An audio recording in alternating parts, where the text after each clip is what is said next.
கர்த்தர் என்னையும் சாட்சியாக நிறுத்தியிருக்கிறாரு. நான் வந்து பார்த்தீங்கன்னா பிறந்ததுலேருந்தே வந்து ரட்சிப்புக்குள்ளே தான் இருந்தேன். ஏன்னா எங்கள் அப்பா தான் வந்து ஹிந்துலேருந்து ரட்சிக்கப்பட்டாங்க. எங்கள் அப்பா வந்து பார்த்தீங்கன்னா அவங்கெல்லாம் வந்து பிராமின், எங்கள் தாத்தா வந்து பிராமினாக இருந்தாங்க. அவங்க தான் வந்து எல்லா கடவுளுக்கும் வந்து ஆர்த்தி எடுக்கிறது, இந்த மாதிரி கோவிலில் பூஜை பண்ணுறது, இந்த மாதிரி எல்லாமே வந்து எங்கள் தாத்தா தான் பண்ணிட்டு இருந்தாங்க. அந்த ஊர்லேயே வந்து விழுப்புரம் பக்கத்துல தான் அது ஒரு சின்ன கிராமம் தட்நகர்ட்டு, அங்கதான் எல்லாமே வந்து பண்ணிட்டு இருந்தாங்க. அப்ப வந்து பாத்தீங்கன்னா எங்க அங்க அந்த ஊருக்குள்ளவே வந்து இந்து மட்டும்தான் இருப்பாங்க. மோஸ்ட்லி அதிகமா வந்து கிறிஸ்டின்ஸ் யாருமே இருக்க மாட்டாங்க, ஏசப்பாவை கும்பிடுறவங்களாம். அந்த மாதிரி இருக்கிறப்ப என்ன பண்ணாங்க, ஏசப்பா வந்து எங்க தாத்தாவை எங்க குடும்பத்தையே வந்து தெரிந்து பண்ணாங்க. அது எப்படின்னா எங்க அப்பா கூட பிறந்தவங்க வந்து 3 அண்ணா, ஒரு அக்கா, ஒரு தங்கச்சி. அப்ப என்னன்னா திடீர்னு அந்த குழந்தையா இருக்கிறப்ப எங்க அத்தை சின்ன பொண்ணு வந்து குழந்தையா இருக்கப்ப அவங்க வந்து இறந்துட்டாங்க.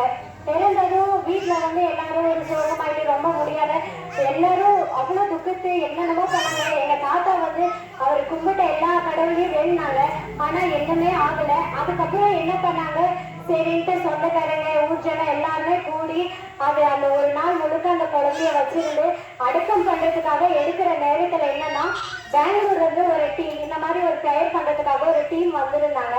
அவங்க வந்து என்ன பண்ணாங்கன்னா, உங்க குழந்தை வந்து உயிரோட ஏசப்பா வந்து திருப்ப கொடுப்பாரு, நீங்க நம்புறீங்களா அப்படின்னு கேட்டோன்னே எங்க தாத்தா வந்து எங்களுக்கு அதெல்லாம் நம்பிக்கை இல்லை, தேவையில்ல, எங்க கடவுள் எல்லாம் பார்த்துக்குவாங்கன்னு சொன்னாங்க.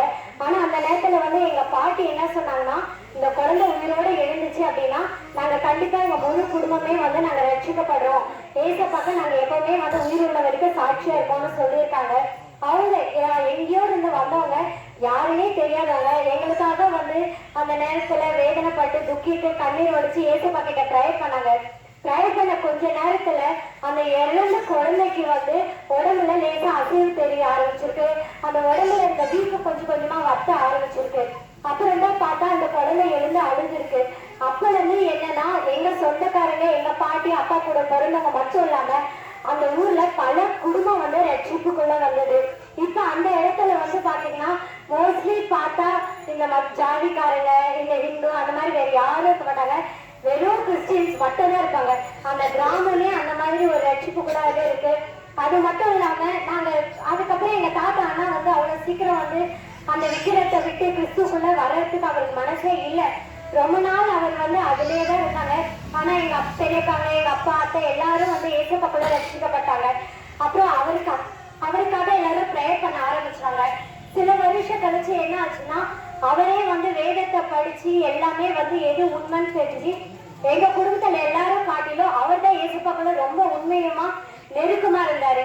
எப்படின்னா அதை கடைசியா எப்படி நாங்களும் உணர்ந்தோம்னா, எங்க தாத்தா சாகரத்துக்கு 3 நாளைக்கு முன்னாடி ஆனா நல்லா இருந்தாரு, அவருக்கு உடம்பெல்லாம் நல்லா இருந்தது, எந்த உடம்பு சரியில்லாத போனது அந்த மாதிரிலாம் இருக்கல, நல்லா இருந்த அவரு போய் அந்த ஊர்ல இருக்க எல்லாருக்கிட்டே போய் இந்த பந்தக்கால் மேல போடுறவங்களுக்கு, இந்த மாலை போடுறவங்க, இந்த மாதிரி எல்லாருக்கிட்டே காசு கொடுத்து இன்னும் 3 நாள் ஏசப்பா என்ன கூப்பிட்டுக்குவாரு, நான் போயிடுவேன், என் பசங்க யார்கிட்டயோ காசு கேட்காதீங்க அப்படின்னு சொல்லி கொடுத்துருக்காங்க.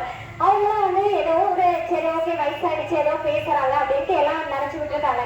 அதே மாதிரி 3 நாள் கழிச்சு எங்க தாத்தா இறந்துட்டாரு. அதுக்கப்புறம் எங்க குடும்பத்துல எல்லாம் சேர்ந்து ஏசப்பாக்குள்ள அவங்கள நல்லடக்கம் பண்ணாங்க. பண்ணிட்டு எல்லாரும் ஆச்சரியப்படுறாங்க, எப்படி இவங்க இறந்த உடனே எல்லாமே வந்து எல்லாம் ஏற்பாடு நடக்குது அப்படின்ட்டு. அதுக்கப்புறம் எல்லாருக்கிட்டையும் போய் காசு கொடுக்க போனா எல்லாரும் சொல்லியிருக்காங்க, இல்ல 3 நாளைக்கு முன்னாடியே உங்க அப்பா வந்து எல்லாத்தையும் கொடுத்துட்டாங்க அப்படின்ட்டு. அந்த அளவுக்கு வந்து ஏசப்பா வந்து முன்னாடியே அவருக்குள்ள அவ்வளோ விக்கிரகங்களுக்கு பின்னாடி போனவர் ஏசப்பா அவரை தெரிஞ்சுக்கிட்டு பைபிள் அவ்வளோ உண்மையா இருந்துகிட்டு அவ்வளோ ஏசப்பா பேசி உண்மையா அவர் நடந்தாரு. அது மட்டும் இல்லாம எங்க குடும்பத்துல வந்து பாத்தீங்கன்னா எங்க அப்பா கூட பிறந்தவங்க எல்லாருமே ரட்சிக்கப்பட்டு எல்லாரும் சர்ச்சு வச்சு எல்லாரும் ஊழியம் செய்யறாங்க, சபை நடத்துறாங்க. அதுல இப்ப எங்க அப்பா இறந்து நாளையோட பாத்தீங்கன்னா 1 வருஷம் ஆகுது. ஸோ எங்க குடும்பத்துல எல்லாமே வந்து ஊழியம் தான் செய்யறாங்க. எங்க 2 பெரியப்பா இங்க இறந்துட்டாங்க. இப்போதைக்கு எங்க ஒரு பெரியப்பா ஒரு பெரியப்பா ஒரு சின்னதா தான் இருக்காங்க. ஒரு பெரியப்பா சென்னையில வந்து பாத்தீங்கன்னா ஒரு 15 சர்ச்சு வச்சு பிஷப்பா இருக்காரு. அது மட்டும் இல்லாம எங்க திருப்பத்தூர்ல எங்க சின்னத்தை அவங்களும் பிஷப்பா இருக்காங்க, அவங்க ஹஸ்பண்டும் அவங்களும் சபை நடத்துறாங்க. எங்க பெரியப்பா அவங்க பிள்ளைங்க எல்லாமே வந்து பாத்தீங்கன்னா திருவண்ணாமலை மாவட்டத்துல சபை நடத்துறாங்க. நாங்க வந்து ஒரு விக்கிரகம் பின்னாடி ஒரு தீப ஆராதனை காட்டி அந்த மாதிரி இருந்த ஒரு குடும்பத்தை ஏசப்பா வந்து எங்களை பார்த்து தெரிஞ்சு அந்த ஒரு இப்ப இறந்து போய் ஒரு குழந்தை உயிரோட ஆயிடுச்சு அதை புதைக்க போன குழந்தை இப்ப வந்து பாத்தீங்கன்னா அவங்க கிட்டத்தட்ட 55 வருஷமா வந்து ஏசப்பா உயிர் கொடுத்து அவங்க வந்து அவங்களும் அவங்க பிள்ளைங்களும் வந்து ஊழியத்தை எடுத்து நடத்துறாங்க. அந்த அளவுக்கு கிருமையா வந்து ஏசப்பா வச்சுட்டு இருக்காரு. இன்னும் வந்து நாங்க எங்க ஊழியத்தை நடத்துவோம். ஸோ அதெல்லாம் விற்கிறவங்க பின்னாடி போன எங்களை வந்து ஏசப்பா தெரிஞ்சுக்கிட்டு இந்த பைபிளை எடுத்துக்கிட்டு உண்மையான தெய்வம் எது அப்படின்னு தெரிஞ்சு அதை பின்னாடி எங்களை கொண்டு போயிருக்கிறாரு. அதுக்காக ஏசப்பாக்கு கொடி நன்றி.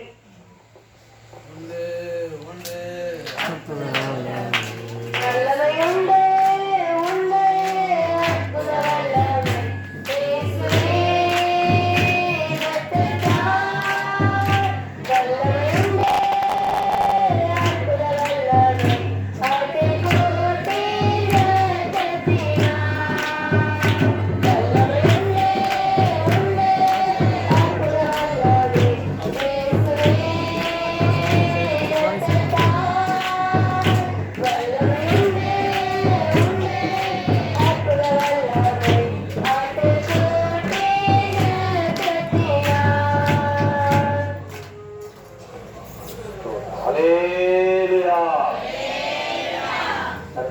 பாட்டு